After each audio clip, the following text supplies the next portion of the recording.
if I'm going to go into a brand and, and again, I'll come back to that like 500 units a month. I think that's probably quite a realistic thing.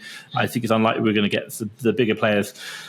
But the idea is like, how much should I have ready, available to budget to run a first series of tests on advertising? Like, how much do I want to have available to do that? And then how long does that take before I can say, okay, well, like we are profitable now or we're not? Like how much money and how long? So if the 500 units example, I would say $50 to $100. That's what I would say. I would have that ready to be safe.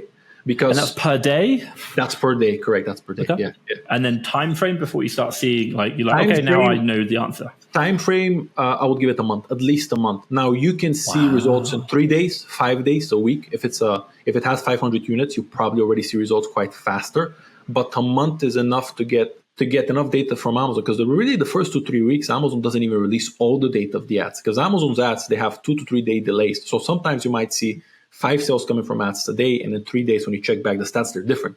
So because Amazon is so big that even the stats are getting delayed. So I would give it a month, realistically speaking, at least. It might sound like a long time, but if you want to do things properly, a month. And the big caveat is here is, what's your skill set? How good are you at ads?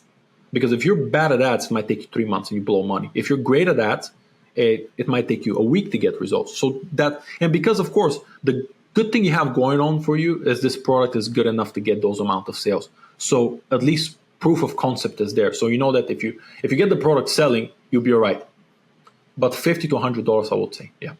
So working that out, $50 to $100 a day over a month, you're looking at 1,500 to what, 3,000 initial investment that you've got to be willing to like lose just to see if it's going to work before you make a decision on it. Look, if you do brand direct correctly, and the minimum is 500 orders per month. If you kind of do the math on how much is 500 orders, let's say you get, I think this is the easiest way to establish if you're going to make profit, right? Let's say you're doing 500 orders per month. Let's say that is £1,000 in profit, right? At the current state with no advertising, you know that if you can spend at least 1,000 and break even on that, because if you advertise, you're not going to go down in sales. So you should go around that.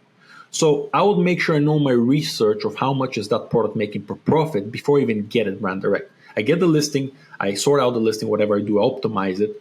Now the key is, how much can I grow the sales? So I'm going to spend 1,000. Hopefully I'm at least making it back. But if you have the stats that you're making it back, you make it back. Because you have the stats of that product is selling 500 times a month. So if you're putting ads, it's not going to do less than that. So you can at least spend 1,000 if you're really, really worried about your budget. And if you are, I wouldn't go deep on brand direct, because brand direct requires deep pockets. If you're worried about your budget, you do retail arbitrage, online arbitrage, and maybe wholesale. But if you're worried about your budget, brand direct is deep waters, because with brand direct is where other skill sets come. And not only that, to get into the door with a lot of these brands, you need deeper pockets. If you're struggling to find brands to scale your Amazon FBA wholesale business, I've put together a list of the top 250 brands that you can access for free. Just check out the link down in the description below.